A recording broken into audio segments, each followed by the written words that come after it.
मधुबाला को देखते देखते शाकाहारी गोपी कृष्ण खा गए थे नॉनवेज। दिलीप कुमार नहीं, शादीशुदा कमाल अमरोही से शादी कराने को राजी थे पिता। मैं जानता था कि मधुबाला किसी और के प्यार में है, लेकिन इसके बाद भी मैं ये स्वीकार करना चाहता हूँ कि मैं उनसे पागलों की तरह प्यार करने लगा था। इसके लिए किसी को दोष नहीं दिया जा सकता, क्योंकि मैंने उनसे खूबसूरत महिला कभी नहीं देखी। ये बात शम्मी कपूर ने अपनी biography Shammi Kapoor the changer में Venus of the screen Madhubala के लिए लिखी थी। ये मधुबाला की सुंदरता का ही जादू था कि शम्मी कपूर उन्हें प्यार करने से खुद को रोक नहीं पाए। मधुबाला की खूबसूरती का आलम यह था कि एक बार उनके डांस टीचर, जो शुद्ध शाकाहारी थे, उन्हें देखते ही देखते नाश्ते में नॉनवेज खा गए थे। मधुबाला के लाखों चाहने वाले थे, लेकिन बदकिस्मती ही कहा जाए कि उन्होंने जिसे भी चाहा उसका साथ उन्हें कभी नसीब नहीं हुआ। उनके पिता उनकी शादी दिलीप कुमार से कराने को राजी नहीं थे, लेकिन शादीशुदा कमाल अमरोही से निकाह कराने को तैयार थे। कई बार दिल टूटने के बाद मधुबाला ने किशोर कुमार से शादी की, लेकिन जब आखिरी समय में बीमार पड़ी तो उन्होंने भी उनसे मुंह मोड़ लिया। महज 36 साल की उम्र में ही 23 फरवरी 1959 को मधुबाला ने दुनिया को अलविदा कह दिया। आज मधुबाला की 54वीं पुण्यतिथि पर पढ़ते हैं उनकी 4 अधूरी प्रेम कहानी, एक असफल शादी और फिल्मी संघर्षों के बारे में। परिवार के गुजारे के लिए पिता ने रिक्शा चलाया।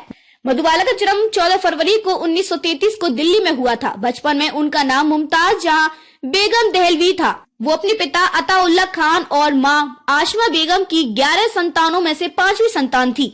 मधुबाला के पिता शुरुआती दिनों में एक मिट्टी के बर्तन बनाने वाले के साथ काम करते थे। इसके बाद उन्होंने पेशावर की एक तंबाकू फैक्ट्री में काम किया, लेकिन कुछ दिनों में ही उन्हें इस नौकरी से निकाल दिया गया। इसके बाद उन्होंने परिवार के भरण पोषण के लिए रिक्शा चलाना शुरू किया। खूबसूरती की वजह से फिल्म में मिला चाइल्ड आर्टिस्ट का रोल।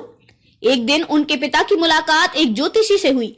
पिता ने उन्हें अपने परिवार की सारी परेशानी बताई। तब ज्योतिषी ने भविष्यवाणी करते हुए कहा कि उनकी बेटी मधुबाला एक नायाब हीरा है, देश सहित विदेशों में भी उसका नाम होगा। बाद में ज्योतिषी की ये बात सच साबित हुई। उन दिनों ऑल इंडिया रेडियो में बच्चों का एक प्रोग्राम हुआ करता था, जिसमें मधुबाला को भी जाने का मौका मिला। उस प्रोग्राम में बॉम्बे टॉकीज के जनरल मैनेजर राय बहादुर चुन्नीलाल आए हुए थे। जब उनकी नजर बीबी मुमताज यानी मधुबाला पर पड़ी तो वो उनके मुरिद हो गए। उस वक्त बॉम्बे टॉकीज में फिल्म बसंत बनाने की तैयारी हो रही थी। इस फिल्म के लिए छोटी लड़की की तलाश थी। इस रोल के लिए चुन्नीलाल ने मधुबाला की मुलाकात टॉकीज की मालकिन देविका रानी से कराई। जब देविका रानी ने नन्ही मधुबाला को देखा तो वो उनकी दीवानी हो गई। इसके बाद मधुबाला ने 1942 में रिलीज हुई फिल्म बसंत से अपना एक्टिंग करियर शुरू किया। अधूरा रह गया पहला प्यार। कम उम्र में ही मधुबाला को पहला प्यार हो गया था। जब वो दिल्ली में रहती थी तो वहाँ पर रहने वाले लफित को वो पसंद करने लगी, जो एक IAS अधिकारी बने। जब लफित को पता चला कि मधुबाला को मुंबई में शिफ्ट होना है तो वो बहुत दुखी हुए। वो नहीं चाहते थे कि वो उनसे दूर जाए। वहीं मधुबाला भी उनसे दूर नहीं होना चाहती थी।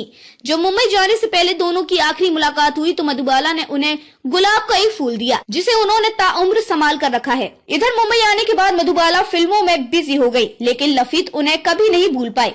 कहा यह भी जाता है कि मधुबाला के निधन के बाद लफित उनकी कब्र पर उनकी डेथ एनिवर्सरी पर जाते थे और उस पर गुलाब का एक फूल रखाते थे।